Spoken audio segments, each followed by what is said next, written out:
The following podcast is a mass media production. Hey, this is Chad Namiro. And I'm Kelley Namiro. Welcome to the Balancing Chaos podcast, A lifestyle podcast where we will interview guests about wellness, business, and just about everything in between. Our goal is to help you develop a lifestyle that promotes health, wholeness, and success.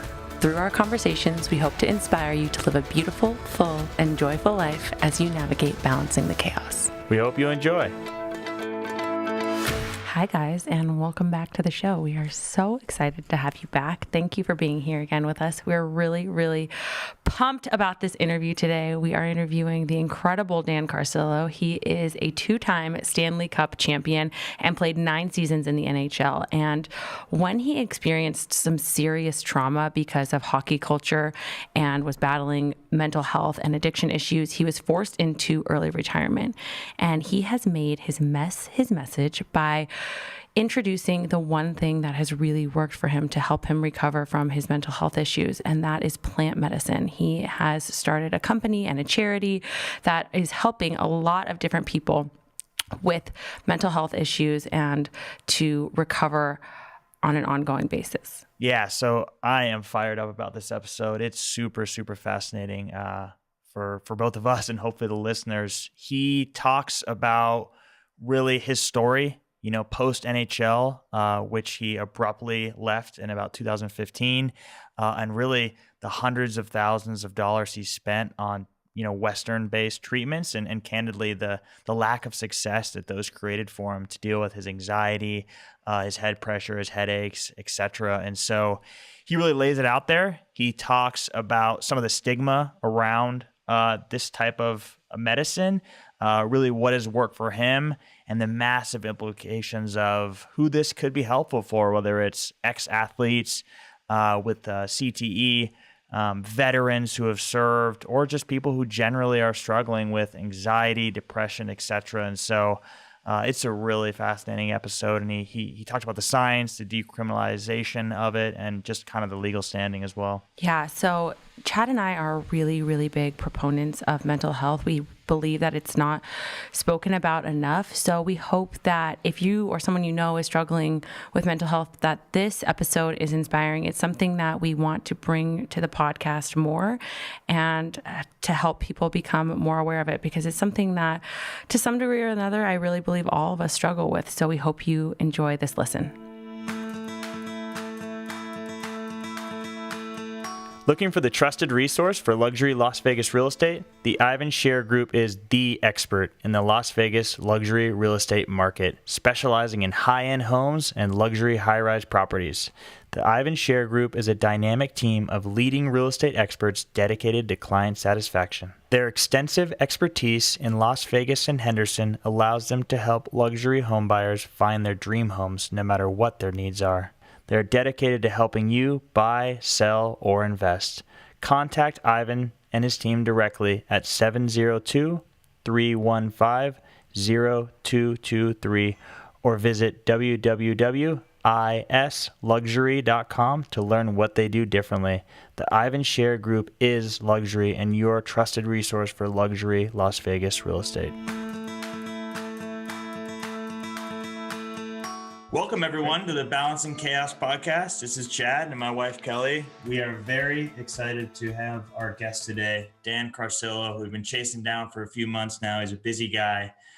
More formally known for his 9 seasons he spent in the NHL, 2 of which he won a Stanley Cup in. And then more recently, been a huge advocate and champion for mental health, specifically related to CTE and post-concussion syndrome, and specifically around, some of the treatment methodologies with psilocybins and psychedelics. And so just watch the HBO documentary. I think that's the most recent thing you've done. Maybe that's a good place to start, man. That was an awesome segment. Thank you. Yeah. Good to be here with both of you. And we've got my little girl here. Hi. Say hi, I know what that's like. Yeah.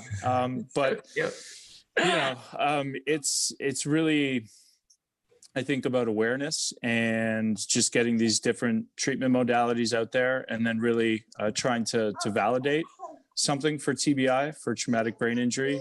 Right now, there's some options. They're limited and they cost a lot of money, and then they're not validated. So, that's the goal with Made Therapeutics and with the life sciences company that I created, is to validate some of these protocols and formulations through FDA, Health Canada trials to bring the first novel care option for traumatic brain injury survivors. And you could use it in conjunction with neurofeedback and functional neurology and self-deprivation tanks and all of these other holistic tools, which is really exciting. Yeah.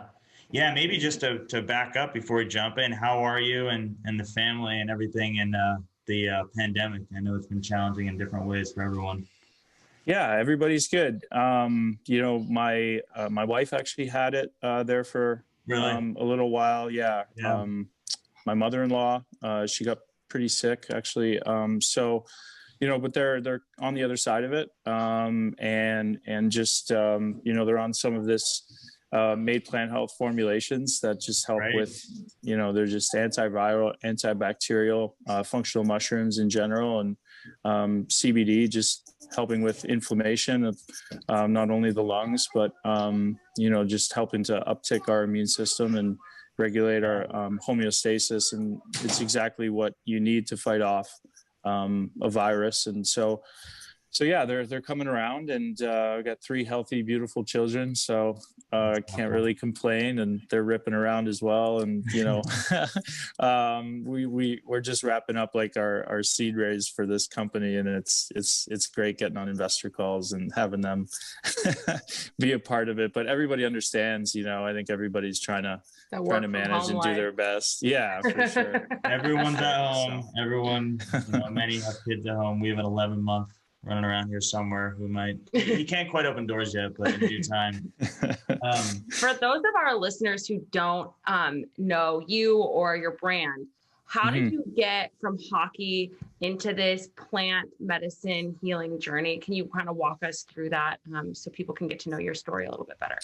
Yeah, of course. So I played 9 years in the NHL, 12 years professionally, and I was forced into early retirement due to post-concussion syndrome after my 7th diagnosed concussion in 2015. I was only 30 years old, and I just recently, before making that decision, watched a really good friend pass away, Steve Monador, and he had 19 diagnosed concussions in the league and was found to have a lot of extensive and florid CTE found on his brain. So I saw a lot of the same symptomology myself. My son was just recently born, and that coupled with the symptoms of the 7th concussion and where I was in my life, I just made a decision to walk away. And then that kind of started this journey on trying to recognize and diagnose and then treat these mental health complications that came along with post-concussion syndrome and these other symptoms like light sensitivity, slurred speech, headaches, head pressure, short-term, long-term memory loss, concentration issues, impulse control issues, insomnia, loss of appetite. So just a whole host of symptoms that, eventually after 4 years of trying these treatments and $200,000 in the hole, grew into anxiety and depression and ultimately suicidal ideation, because I tried everything for the better part of 4 years, researching a lot of medical papers, reading a lot, changing my diet. And for whatever reason, some of these treatments would last for a month, but they wouldn't carry me through. And I was always tracking with brain scans, so with QEEGs every 6 months. And I did one 14 months ago. Again, I was, I'd spent about $200,000 over 4 years, a lot of time, a lot of energy, and I got it back with still a lot of abnormalities. So that sent me into the darkest place I'd ever been. And that's actually where a former teammate reached out, and I took the plunge and went to a farm to learn about CBD genetics and functional mushrooms, and ended up getting introduced to a big psilocybin ceremony. And it really saved my life. I woke up the next morning just feeling different, helped to break up a lot of the destructive thought patterns that I was caught in with post-concussion syndrome, helped to change my perspective of the injury, helped to, reconnect me back with my wife and kids, and took away my light sensitivity and slurred speech over time. And 6 months in, I took another QEEG, And I got it back for the first time with no abnormalities. And I was just blown away. So then I started to, really get connected in the community, to Decrim Nature, to Dr. Bronner's, to Heroic Hearts Project, a 501c3 connecting veterans with psychedelic therapies. And, met a bunch of people at some MAPS events and at SOAP in Pittsburgh, and really just started to, number one, farm CBD. I did 750 plants last year and then 3,000 this past summer, and built out Made Plant Health as a business, which is the functional mushroom and CBD company. And then as I was moving through, I just realized that this protocol, I wanted to be on it for at least a year. Yeah. So it's been like 14 months now, but I started to, in the background, just put pieces of the puzzle in place to actually make this a reality, which the reality is it's a Schedule 1. And the only way to bring this to light as a novel care option right now, as I see it, to help TBI survivors in the quickest manner possible, is to go through these FDA and clinical trials and prove out what worked for me, and what I've seen work for hundreds of others over the last 14 months. So that's kind of where we're at. That's a high level overview of the path, and just feel really blessed to still be here, number one, and grateful for everything that I've been through, and really just has set me up for this moment. So couldn't be happier. Yeah. That's so awesome that you're bringing what has worked for you to other people, or, trying to. It's such a beautiful thing when you can share and create this awareness for a community of other people. So that's awesome. Yeah. And it definitely, to what you guys promote, it's not the only thing, right? It's just one of the things, like diet and self-deprivation tanks and this holistic lifestyle, just being mindful of refined white sugars and what we're eating. Yeah, totally. Alcohol intake, especially for TBI survivors, like any type of neurodegenerative, we just want to be mindful of it, right? We don't have to be a monk, but just, be as good as we can. And every individual is different. So really advocating for a lot of different treatment modalities, I think, is really, really important, Yeah. So I we'll get into a lot of the recent legislative wins, which I think is, I'm sure you would agree, great steps forward and kind of the decrim path.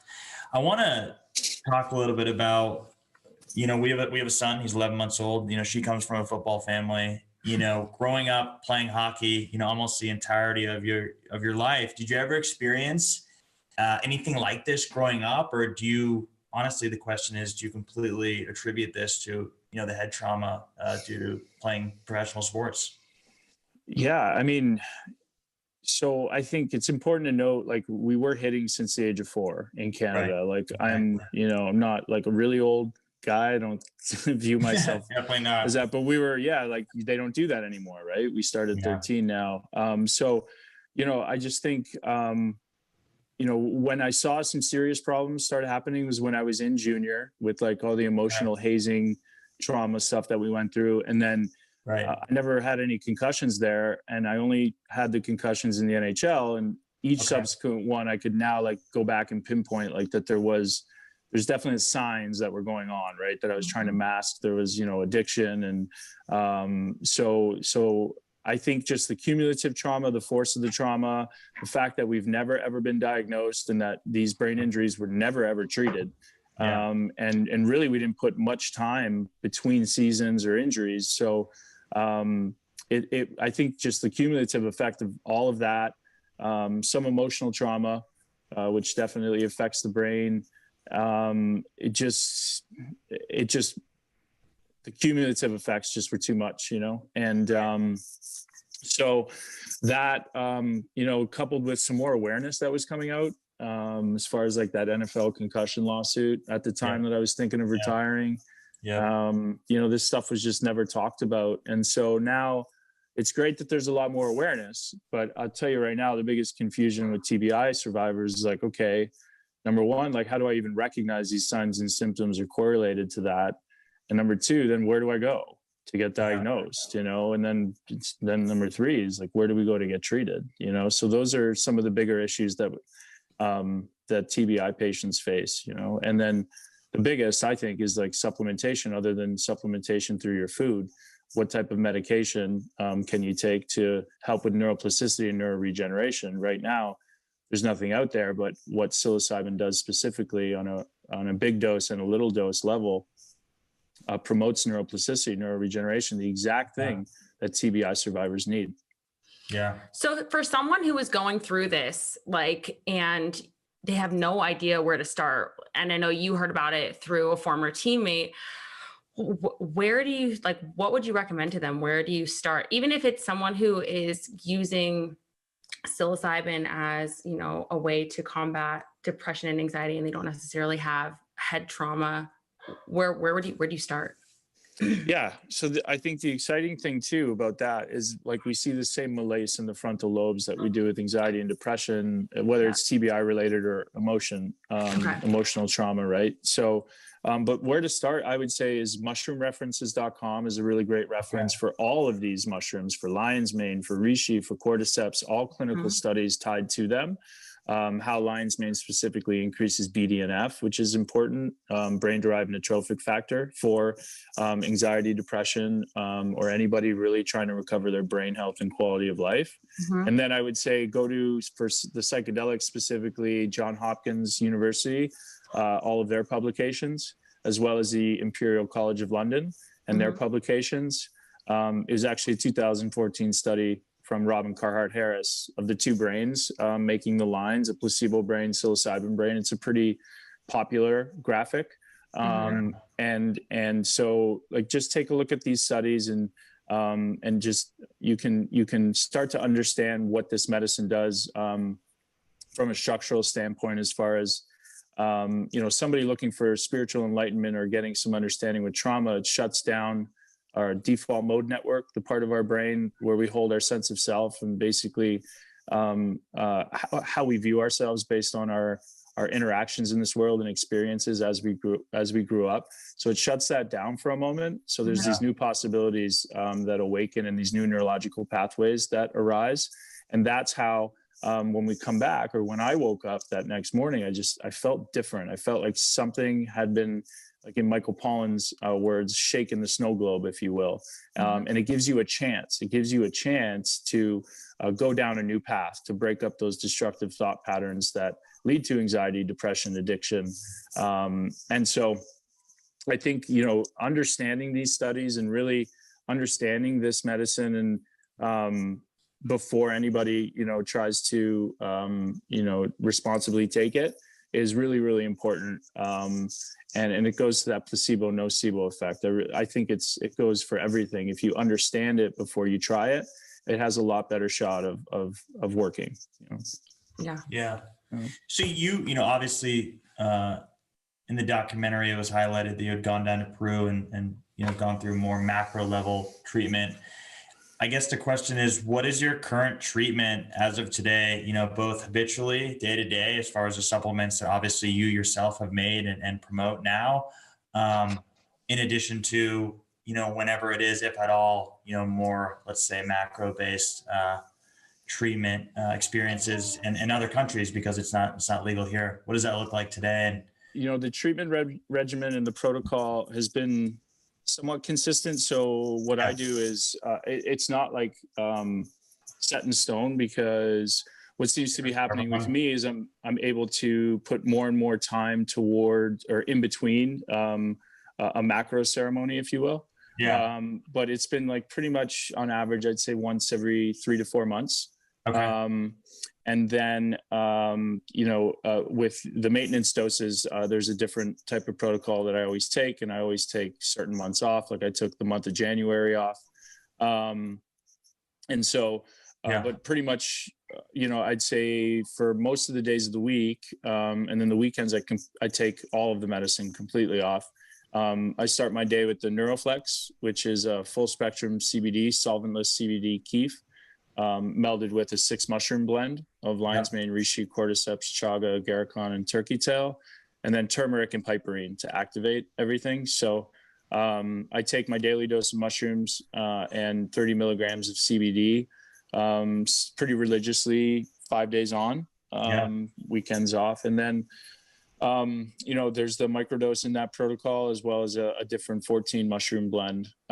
So, just a pretty heavy stack on immune boosting and really focused and targeted on the brain. And then, things that I do to enhance that efficacy is I always break my fast with this protocol. So I added intermittent fasting into it. And then I just really focus for TBIs, a lot of sleep, and I don't say a lot of sleep, just making sure that I'm getting my minimum 7 hours every night. And obviously, again, with all of these things not perfect, but trying to really achieve those top things is really important for me. And then, mindfulness practice in the morning, like whether that's 5 deep belly breaths or some yoga, stretching. I'm lucky enough to live on 5 acres. And so I take, regular walks and breaks during the day and with the kids just being mindful in the mornings, I think is really important, and like assessing how I feel. And that's what the medicine really helps allow us to do, is become the observer. So it gives us like these new possibilities, but also makes you more patient in certain situations where you'd have these heightened spikes of emotion, and you're able to observe. And so, again, like with my symptomology, with my depression or anxiety, it was always came in the form of isolating. Right. So if I wouldn't call people back, and then oversleeping and undersleeping. So if I see any of those two things starting to creep back into my life, I don't just run to the medicine cabinet and grab a big dose. It's, I view it, I look at it, I ask why it's there, and then I try to figure it out. And for whatever reason, for example, my last ceremony was almost 6 months ago, so and I continue to feel really, really good. From a structural standpoint, I think it's important to keep introducing the medicine on a non-hallucinogenic or sub-perceptual level, because that's what I need, is structural healing, right? Not just spiritual in 5 hours, right? It's over a longer period of time. So, I love that. First of all, the medicine, that you say that you take 5 days a week, is that mixture of mushrooms that is so anti-inflammatory, because so much of the mental issues that we have, whether it's anxiety or depression, comes from certain sort of inflammation that's going on in the body. That's where so many health issues arise. And that's why when I have clients that I work with, I try to prescribe them that mixture, not that specific mixture, but certain mushrooms, and turmeric is so great to activate it. Can you talk a little bit more about how that helps to support immunity and anti-inflammation, those types of things? Because I think you're more of an expert on it than I am, for sure. Yeah. So with CBD specifically, it activates the endocannabinoid system, which we all have, and receptors in our brain, and just helps to, specifically for me, for TBI. So the US government has patents that they took out on all non-psychoactive cannabinoids, and they took it out in 2003 as antioxidants and neuroprotectants. So I saw that, and I just realized, number one, this could really work as far as protecting against further neurodegeneration. When you have TBI, cells die off, they secrete other chemicals that kill other cells. So really important for me, I have a neurodegenerative disease that runs in my family.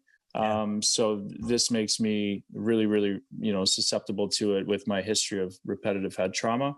So with the CBD, and then with the CBD, the way it's processed really responsibly, doesn't touch any solvents, grown with no pesticides, herbicides, comes right out of the field and gets tumbled into, and then we use the kief. It's really, really great on an anti-inflammatory and neuroprotectant level. And then if you add in things like lion's mane, that's really great for increasing BDNF. And then reishi, cordyceps, that have both been shown to increase energy and help with immunity and boost your immune system. I think a lot of the things that we're seeing today, everybody's kind of just waiting for something to protect them when they could be doing these things right now. I really encourage people to go to mushroom references and look at these specific, that's the big 6 usually, is lion's mane, reishi, chaga, agarikon, turkey tail. Okay. These are the ones that and cordyceps, these are the ones that like most people are using and that have most of the research on it. And so I just encourage people to go do your research and just know that, you know, these mushrooms are in nature, they're antiviral, antibacterial. And the exciting thing is, you know, I don't want to get too spiritual, but we don't know everything about every single alkaloid in these mushrooms, but they come from this mycelium network in the earth, and they're natural, and they've been here a lot longer than we have, this network of bacteria. And it's been shown to do such amazing things, like just with the GI tract as well. And then we also, I think, we know about the gut brain health axes, and it's just, you know, it's really fun. It's really phenomenal. You know, it's great. It's my wife started taking it. And she's like, oh, I don't want to take it anymore. It's messing with my stomach. I'm like, no, it's not messing with our stomach. It's telling us that we have an unhealthy gut, and that we need to fix it, you know, and that it's helping. It shows you. That's what the amazing part of this medicine is. Like it triggers in you what's wrong, and it like it tells you, it brings to the surface when you first start using it. And it could really lead you on a really healthy path. So it's got its own inherent intelligence. It's really great. So that kind of leads me into my next question, which I was already planning on asking you, because you shared so many of the lifestyle things that you do, you know, in addition to the work with the plant medicine that make it this holistic thing. But I want to dive deeper into your diet, and like what you may have done to heal your gut, or your wife, what she did. Like, what do you guys typically eat, and how does that help to nourish your mental health? Yeah, that's a really great question. We try to not have any sugar in the house, especially with, thanks baby, 3 little kids. And, you know, when they go to grandma's, they get enough of it. That's similar. Yeah. And then we got to like try to deprogram them for 3 days. Yeah. But it was a lot of, you know, just eating more fish, omega-3s. And I just, for whatever reason, I wanted less red meat. I didn't cut it totally out, but I found myself just eating a lot of it and just feeling sluggish and heavy. And really, like, the best thing that I did for myself is that intermittent fasting. When I started implementing that, especially before sleep, I woke up more energy. I use the mushrooms as a tool too, to even though I'm breaking my fast, essentially like extending it for another 3 or 4 hours. And just being mindful of, you know, not cooking with any processed foods, eating a lot of fruit. And, you know, this summer we did a bigger garden. So like trying to grow our own food as much as we can. I love that. That's awesome. Yeah. And just like, veggies. Yeah, I guess like, you know, no Fruit Loops and stuff like that. Quickly pausing this episode of the show to let you know that my private one-on-one coaching container is now open. Over the course of 2021, I'm only going to be working with a small, select group of women to help them return to feeling like they're at home in their bodies, to help them lose resistant weight, to feel less anxious and more energized. My one-on-one coaching is truly for you if you're tired of feeling depleted, overwhelmed, bloated, or like you're just not enough. There's no magic pill or cleanse or detox that's going to work. You are really ready to make that commitment to yourself and create the habits that will lead you to hormonal balance and vibrant health. I'm here to help you get to the root cause and create meaningful change. If you're feeling called to work with me so that you can finally feel at home in your body, head to the link in the show notes to learn more. So maybe it's a good time to transition into like the legal advocacy side of everything. You know, I think there's a lot that's gone on. I think there's been a lot of progress made as compared to, you know, even a few years ago, not just with psilocybin, but psychedelics and obviously marijuana. I want to get your thoughts on, you know, where you think everything stands today. Obviously there are some relatively big wins in Colorado and DC recently, you know, on one hand. And then I also want to hear your thoughts around, like, do you think there's still misinformation out there? You know, do you think there's still, you know, I guess misconceptions about really the power of these drugs and what they can do for people struggling with these things. Yeah, I think we made some really great progress with Initiative 81, which is in Washington, D.C. I testified there at the Board of Elections, and Dr. Bronner and Decriminalize and everybody just came together. Melissa Lavisani, who offered her story, was amazing. And it was a real big team effort, and you saw over 70% acceptance, and that's huge. And so I think that the tide is starting to shift. I think that the messaging and people are really, awake to what happened with the war on drugs, and why there's so many people that are up in arms. And does it make sense for somebody to be in prison for 30 years for a nonviolent crime for a plant that a government looked at and said that's illegal because it comes out of the ground? And, same with these mushrooms, right? And so I think everybody's conscious of that. And then as long as we're really responsible with this movement and, and we continue to highlight science and do the good science that's necessary. And that's where, these psychedelic medicines are much different than cannabis. There won't be a recreational play. And that's why you see, this psychedelic industry and big pharma now starting to come in and invest in these companies being worth billions. And because it is really, really different. And so it's encouraging to know that the science will continue to lead the way, responsible use. But there's also other avenues that are, restoring our inalienable right, our human right, to work with these medicines and to grow them in a responsible way and take them in a responsible manner. And so, there's going to be people that want to stick to that. And then there's going to be people that want to go into a clinic and have essentially a white coat, take them through a ceremony, if you will, or guide them, a guided experience. And then there's going to be people that want to go to Native American land and do it that way and do it outside in nature. And then there's going to be over the counter. There's going to be prescription, where people are going to replace using, these full synthetic makeups, Adderall, Xanax, for various mental health ailments. And they'll start using these natural compounds, that have little to no side effect, great efficacy, safety. But again, we have to prove it out through the science. So, Initiative 109 in Oregon's been amazing with what the Eckharts were able to do there. And again, Dr. Bronner, MAPS, just everybody coming together, creating a framework now in the next 2 years for psychedelic assisted therapy. And so, you look at all these things and we look at the world and there's some really dark stuff out there, but then there's some really amazing things that are starting to happen.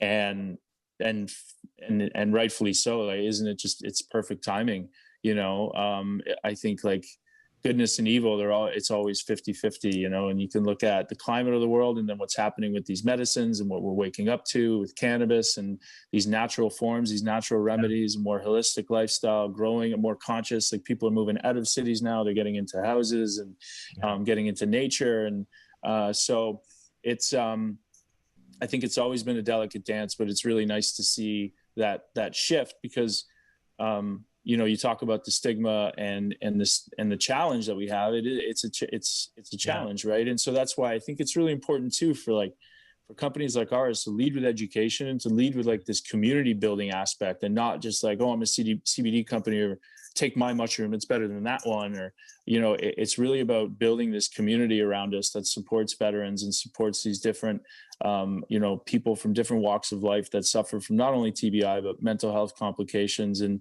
points them into treatment right now, and the best case options, and then trying to add different types of treatment modalities once you get approval, and then you have a huge community of people that you're helping to uplift, so that's what MADE is all about. And that's what we're trying to build, I think it's so beautiful that what you're doing by educating people and showing them that there are options. It's not just this one thing. You can go see hopefully eventually go see a doctor and do this, or you could go, there are so many different options. I think that's so cool. But one thing that you touched on that I really want to highlight is something that I know I struggled with when I was in college was a little addiction to Adderall. And I know that a lot of girls who follow me struggle with that, or taking Xanax to fall asleep at night. And you were saying, like, you know, people who are dependent on that, they could use this as a more natural source of medicine and a way to feel better in their bodies. And I was wondering if you could kind of highlight the difference and the addictive nature of those synthetic drugs versus what you're doing with MAID. Yeah, so I guess I'll just leave it at this. Adderall's never been studied over for longer than 6 months by pharmaceutical companies, you know, and so they don't know the long-term effects. And we have, you know, families that I know that have their children on it for years, right? So, and it's synthetic, and it does cause an unnatural chemical imbalance. It might fix one, but we don't know what it's doing to the other parts of our brain.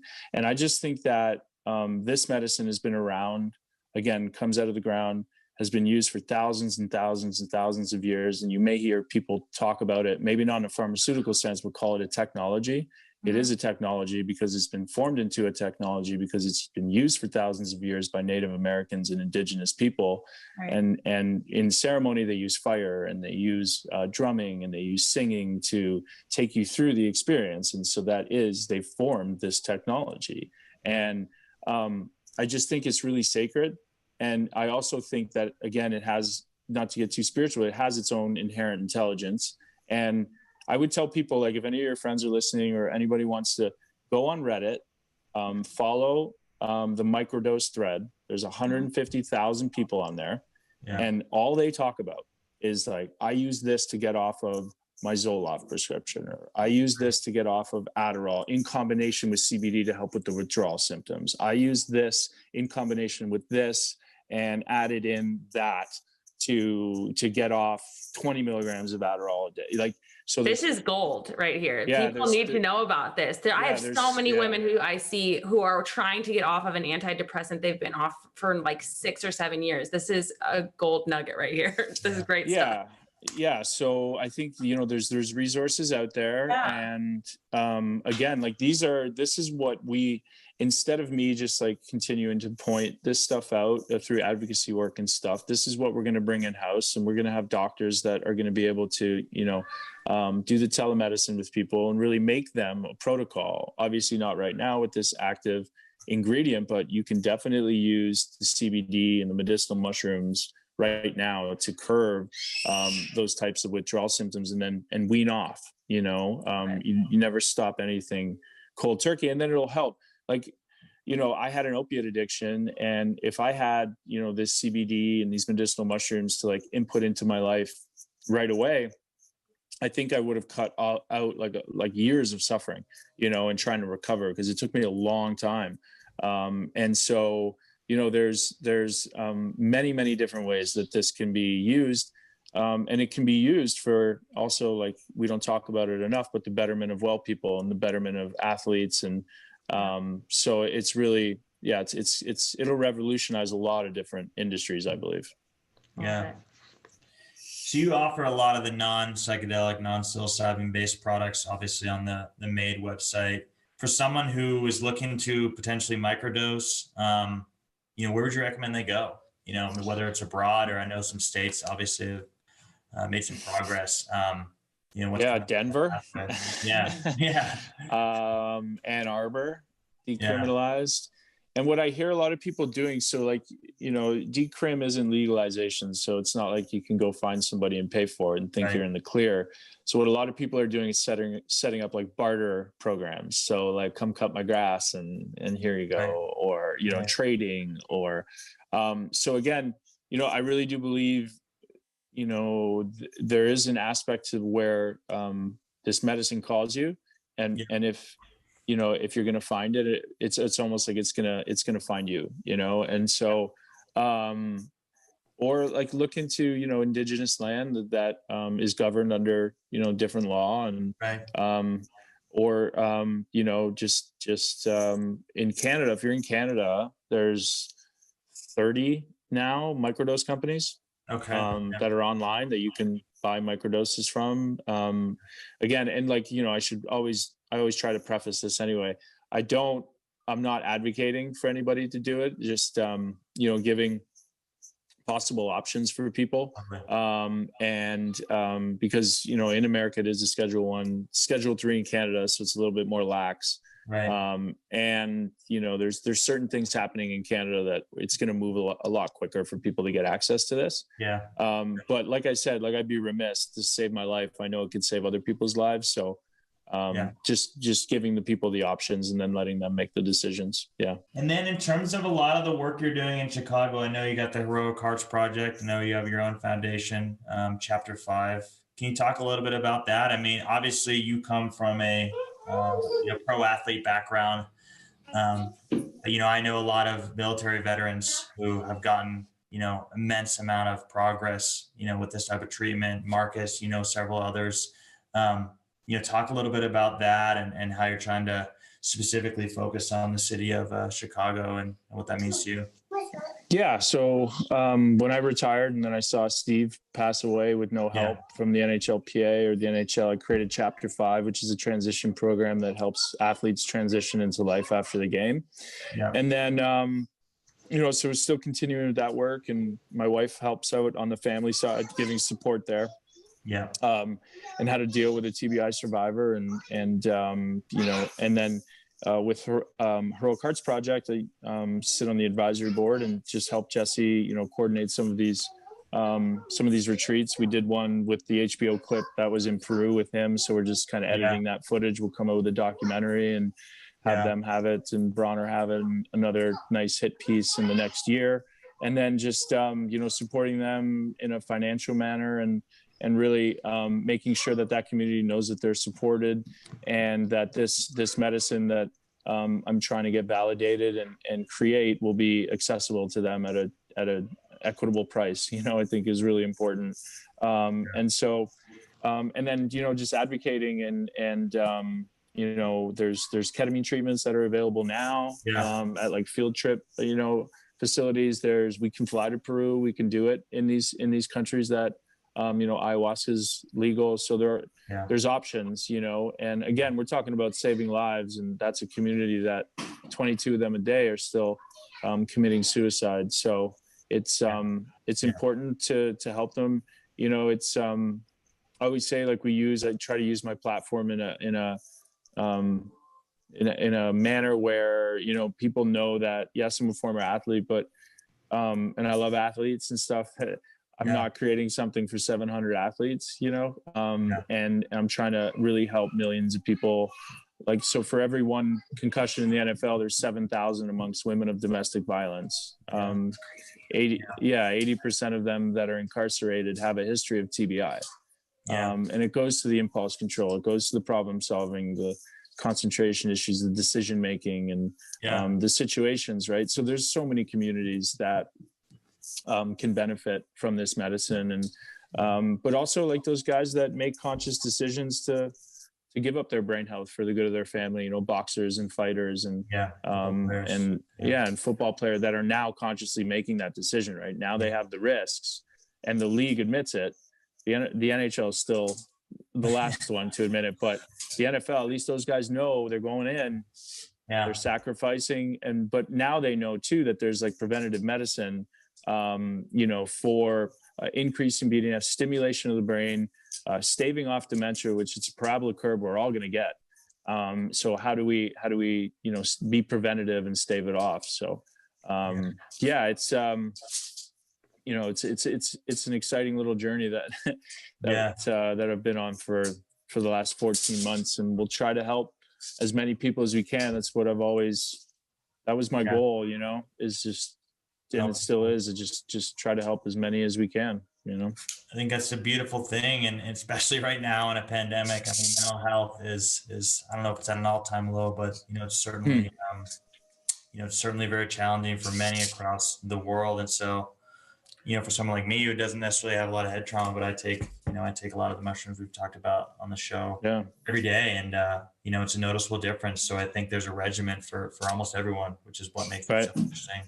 Yeah. Right. For these like millions of people that you are helping, or that you know, plan to help when the medicine becomes legalized, is there a timeline that you could say that you like? I know that you don't know, but what's your best guess of when this might become a reality for as many people as possible? Yeah. So we've taken a lot off of the pre-discovery. We've classified a lot, which is tracking my own recovery. There's a lot of safety that's already been done on psilocybin. So we're going to be able to move a little quicker into some of these preclinical and clinical studies. But for the most part, I think, we could average out, I don't want to put like a hard number on it, but, a minimum of, I'd say 5 years, and it could be sooner in countries like Canada, could be sooner in the US if we, for example, get fast track breakthrough designation therapy status from the FDA, which is something that we're going for TBI. So it all just depends on, like my number one focus right now is obviously, we've received, generously the last 4 weeks, the money to begin and initiate our clinical work. And so to do that in a really responsible manner, so that we're doing the right science to get a global pharmaceutical approved is really important to us. And doing that work through an IMPD with Health Canada and a IND filing with the FDA for compassionate use in Canada and fast track status with the FDA. It'll really dictate, like our studies are going to dictate, and that relationship's going to dictate the timeline, but it's years for sure. Yeah, we got to work through it. Yeah. Clinical trials is a big deal. That's awesome. That's like huge movement. So that's really yeah, there's a lot of research being done by some good companies. So, and that's the other thing too, right? To identify the people doing that and partner on some of these things where we're not crossing over. Like this isn't, I don't think of this the same way I think a true pharmaceutical company may attack this, which is like try to block out everybody else so we get to the finish line. I want to work with people and other companies for sure. Yeah, I mean, do you see big pharma entering this? I think from a revenue standpoint, it certainly might make sense. But what are your thoughts on like their role in this? Obviously, it hasn't been a lot thus far.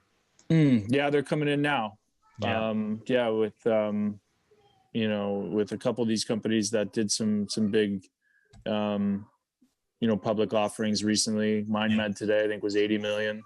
Yeah. So it's starting to flood in, and that's what typically you see, right? You get through phase one. Yeah. We're close to the end of phase one. They look at the data and they look at the momentum and the indication, and then they can quantify it.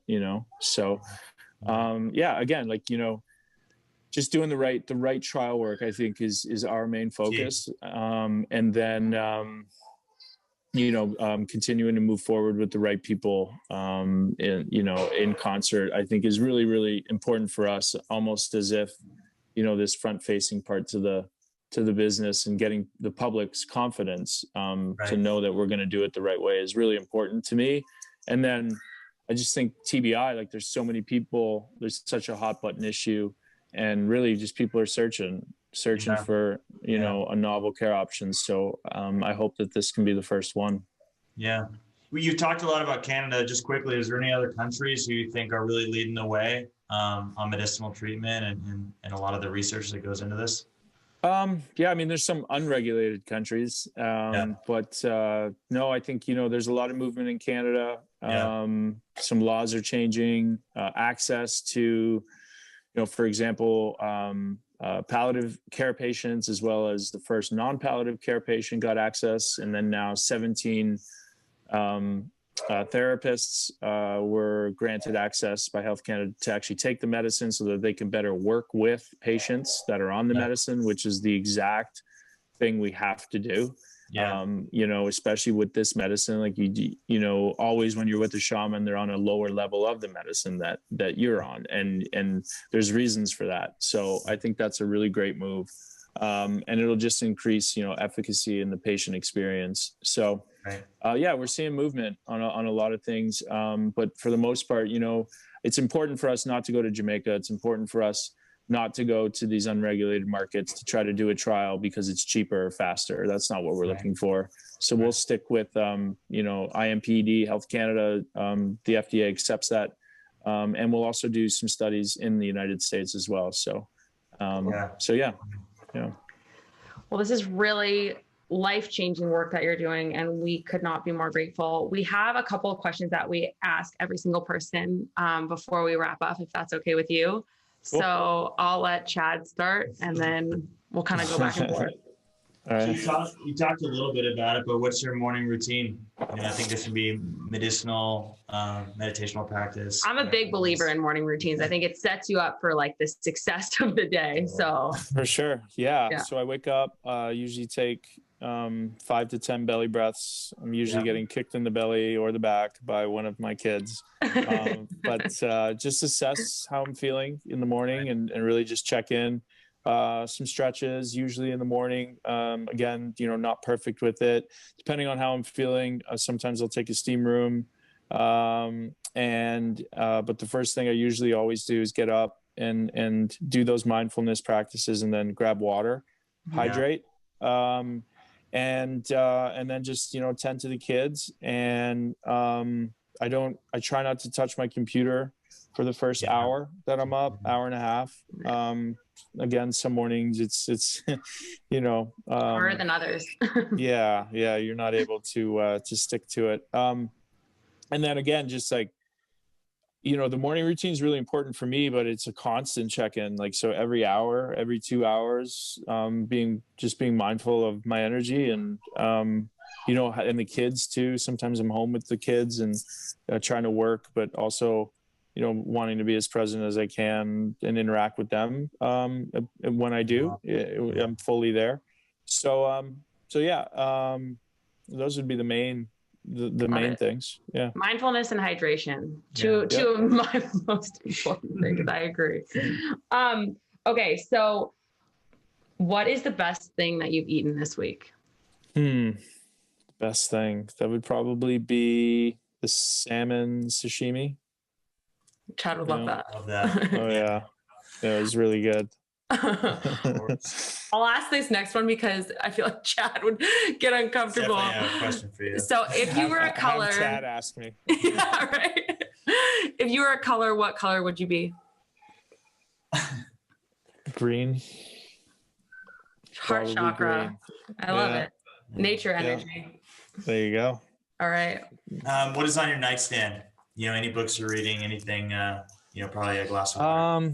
The Body Keeps the Score right now. Okay. Yeah. It was recommended by like 4 people. And then I looked on my bookshelf and realized I had it. So delving into that right now. Awesome. Yeah. If there is one resource, I think you gave a good one earlier, but if there's one other resource or anything that has helped you get into the work you're doing, what would be a resource that you would give our listeners to go and check out after this podcast? I think I'd say, mushroom references, definitely. Johns Hopkins University, definitely. Imperial College of London. And what else? Maybe some other names, just names of notable people. Terrence McKenna, Alan Watts, like on the spiritual side of this medicine. Paul Stamets, he's doing really great work. Yeah. Those names and references for sure should get people started. And where can our listeners find you? Website, Instagram? So you can find me, madeplanthealth.com, on Instagram, Daniel Carcillo 13, on Twitter, Carbon 13, LinkedIn, LinkedIn, Daniel Carcillo. Awesome. And Facebook, same thing. I might have to change that name. I don't know. It's we'll see. It's an ode to the old hockey days. I love it. Yeah, it reminds me of like the person that I became, So I don't know. I like hanging on to it. I like it. Totally, man. Always be reminded of your journey. Well, thank you so much, man, and we appreciate everything you're doing out there for all the things that you care about. So it's great, and I think our listeners will really enjoy it. Yeah, everyone's gonna love this one. So thank you so much for your time. We so appreciate you, and we'll have to have you back on next season. Yeah, for sure. Thank you. I thank you guys for having me. The kids actually they were pretty good. They were good. Yeah, you're lucky. Go spend time with your family, man. Thank you so much. Okay, thanks, buddy. Have a good night. Bye. All right. Hey, thanks for listening. Please make sure you rate, review, and subscribe to the podcast. You can also connect with us on social media at Wellness by Kelley. Drop us a DM for who you want to hear from.